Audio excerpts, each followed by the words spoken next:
Dear students, welcome to all in my lecture.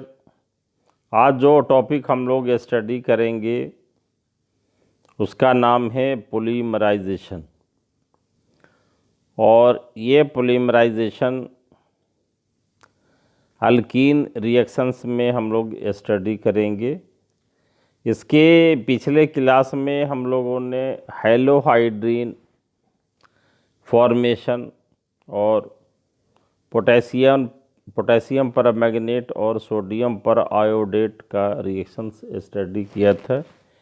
इसके अलावा polymerisation के बारे में इन ब्रीफ हम लोगों ने ये डिस्कस किया था और देखा था कि ये जो पॉलीमराइजेशन जो रिएक्शन है अल्कीन का, ये 3 तरीके से हो सकता है। Free radical addition polymerization, cationic addition polymerization और एनायनिक एडिशन पॉलीमराइजेशन। देखिए, आज हम लोग ये दोबारा फिर ब्रीफ में ये डिफिनेशन इसका दे रहे हैं पॉलीमराइजेशन का। ये process of joining together of many small molecules forming large molecule and the molecule so formed is called polymer. ये पॉलीमराइजेशन प्रोसेस में क्या होता है कि बहुत सारे मॉलिक्यूल्स एक जैसे या डिफरेंट आपस में ये कंबाइन करते हैं और एक लार्ज मॉलिक्यूल बनाते हैं। तो इस प्रोसेस को हम लोग क्या बोलते हैं? पॉलीमराइजेशन। और ये जो मॉलिक्यूल बनता है लार्ज मॉलिक्यूल, उसे पॉलीमर कहा जाता है। एग्जाम्पल जैसे इथिलीन है, इसको high temperature high pressure in presence of oxygen ये रिएक्शन कराया जाता है। तो ये बहुत सारे मॉलिक्यूल्स, एन मॉलिक्यूल्स मतलब लार्ज नंबर ऑफ मॉलिक्यूल्स, ये आपस में ये ज्वाइन करते हैं और ये पॉलीइथिलीन बना देते हैं। और ये such process of polymerization is called addition polymerization and such type of polymerization takes place through chain reaction mechanism and it can be classified into 3 types depending upon the intermediate species taking part into addition polymerization। और देखिए, ये addition polymerisation, इस तरह का जो polymerisation process है वो addition polymerisation process कहलाता है। क्योंकि इसमें देखिए कोई भी मॉलिक्यूल्स अलग ये दूसरा मॉलिक्यूल इससे नहीं निकलता है, बल्कि ये जितने मॉलिक्यूल रिएक्शन में पार्टिसिपेट करते हैं सब ये एक साथ ये कंबाइन करके लार्ज मॉलिक्यूल बना देते हैं। तो ये जो एडिशन पॉलीमराइजेशन है ये चेन रिएक्शन के थ्रू ये कंप्लीट होता है। और इसमें चेन रिएक्शन में किस तरह का इंटरमीडिएट्स पार्ट ले सकता है? फ्री रेडिकल पार्ट ले सकता है, कटायन पार्ट ले सकता है या एनायन पार्ट ले सकता है।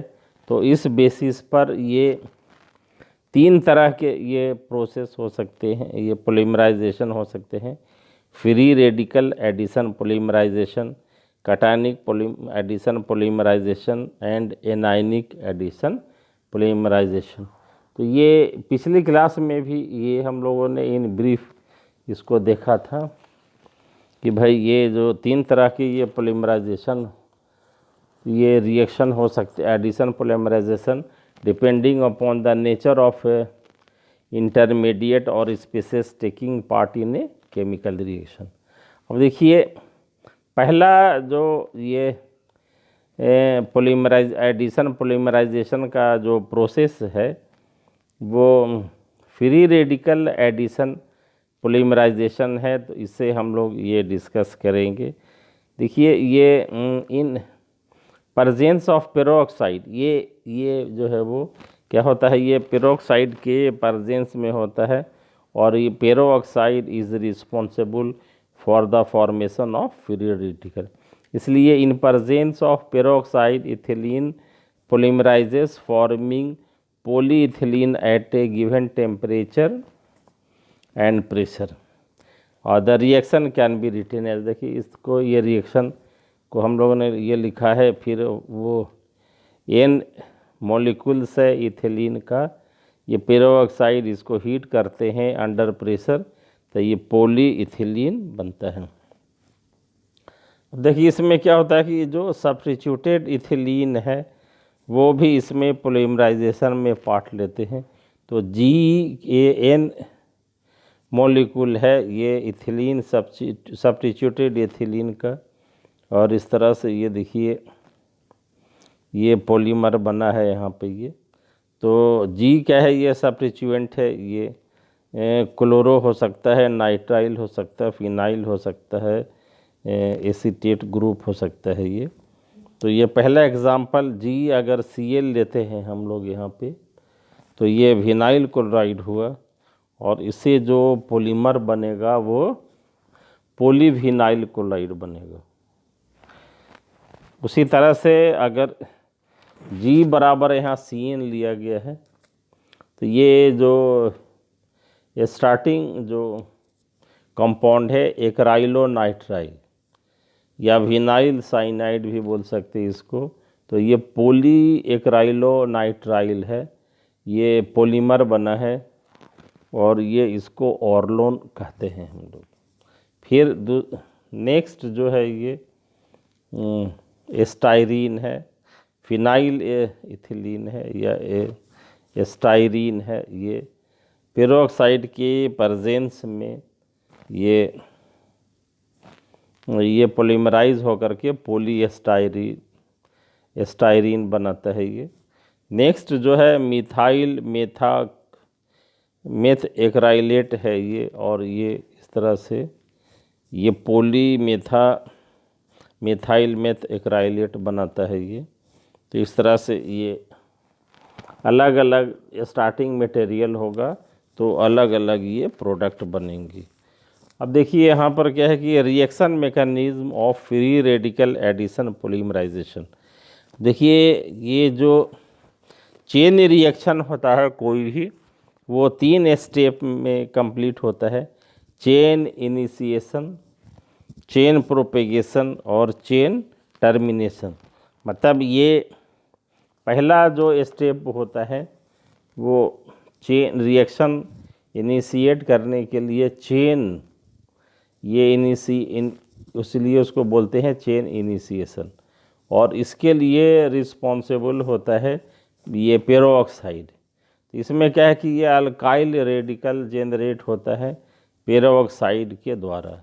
देखिए ये यहाँ ये पेरोक्साइड है, और देखिए ये 2 ऑक्सीजन एक साथ हैं, इसलिए इसको पेरोक्साइड कहा जाता है। तो ये जो ये शेयर्ड इलेक्ट्रॉन से एक ये लेकर के अलग हो जाते हैं, और ये कार्बोक्सिलेट फ्री रेडिकल, और फिर ये क्या है कि ऑक्सीजन के पास एक इलेक्ट्रॉन्स है, और एक ये अल्काइल ग्रुप और कार्बन के पास एक इलेक्ट्रॉन, वहाँ कार्बन ऑक्सीजन के पास आ जाता है।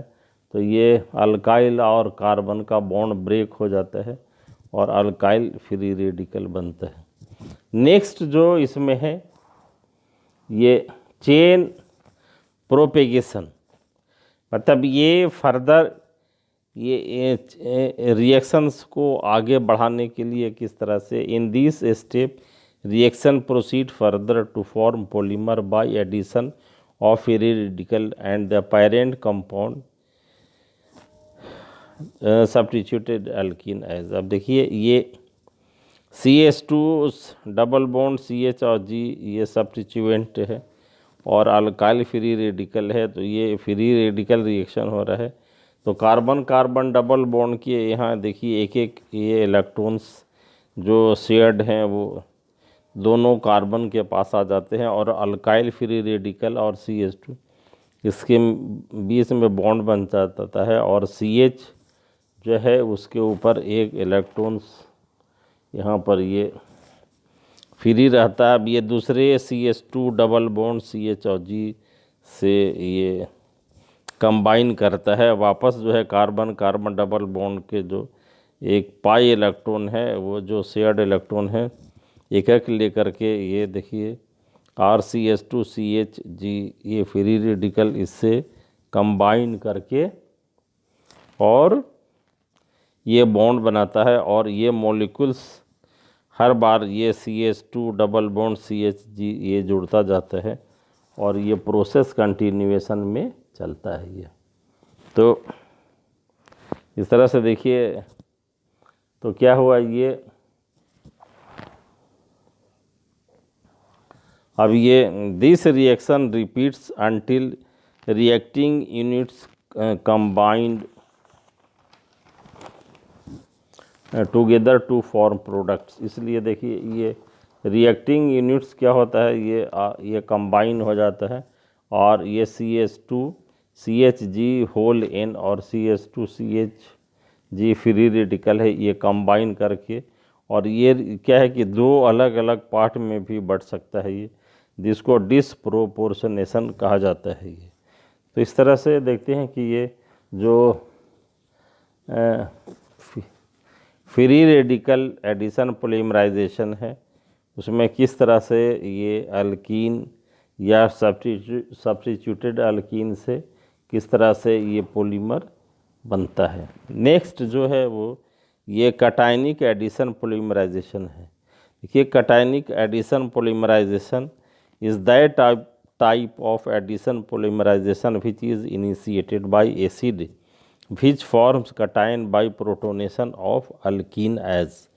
इसमें क्या है जो कैटायनिक एडिशन पॉलीमराइजेशन है ये इन प्रेजेंस ऑफ एसिड होता है जो ये H+ आयन अल्कीन को प्रोटोनेट करता है और कैटायन का फॉर्मेशन होता है। यहाँ पे ये देखिए ये किस तरह से ये प्रोसीड हो रहा है। यहाँ पर ये देखिए N मॉलिक्यूल है 2 मिथाइल और ये प्रोपीन का है ये या आइसोब्यूटीन इसको कह सकते हैं एसिड के प्रेजेंस में यहाँ पर ये तो ये पॉली आइसोब्यूटाइल ब्यूटीन बना है ये और इस तरह से देखिए प्रोपीन है तो पॉलीप्रोपीन यहाँ बना है। अब ये रिएक्शन भी क्या है कि ये 3 स्टेप में ये कंप्लीट होगा। ये पहला है chain initiation, chain propagation and chain termination.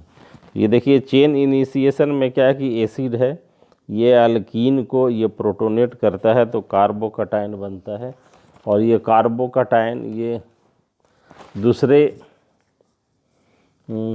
Alkyne के साथ रिएक्ट करेगा तो ये रिपीटेशन होगा यहाँ पे ये और फिर क्या है कि ये इस तरह से ये कार्बोकैटायन बनेगा और टर्मिनेट करेगा। देखिए ये तो इस तरह से एक यहाँ प्रोटॉन निकल जाएगा और ये पॉलीमर ये बनेगा यहाँ पे ये लास्ट में जो है। इस तरह से देखते हैं कि ये जो किस तरह से कि ये cationic free radical cationic addition polymerization से ये किस तरह से ये पॉलीमर बनता है तो ये हम लोग देख रहे हैं यहाँ पर। और नेक्स्ट क्या है कि ये एनायनिक एडिशन पॉलीमराइजेशन है। इसमें देखिए क्या है कि ये पॉलीमराइजेशन क्या हुआ कि ये बेस के प्रेजेंस में होता है और अल्कीन में एक इलेक्ट्रॉन विड्रॉइंग ग्रुप लगा रहता है जैसे नाइट्राइल ग्रुप है, फिनाइल ग्रुप, इस तरह से तो ये रिएक्शन प्रोसीड होता है। और ये जैसे एक्राइलो नाइट्राइल है तो ओरलोन बना है सोडियम और ये लिक्विड अमोनिया के प्रेजेंस में। उसी तरह से स्टाइरीन है तो ये पोटेशियम और अमोनिया के प्रेजेंस में ये पॉलीस्टाइरीन ये बना है ये। तो ये एनायनिक एडिशन पॉलीमराइजेशन है। इसके मैकेनिज्म और ज़गलर नाटा कैटलिस्ट ये दो इस अल्कीन के चैप्टर में ये बाकी रह रहे हैं। इसे नेक्स्ट क्लास में हम लोग इसे डिस्कस करेंगे। तो ये थैंक यू वेरी मच।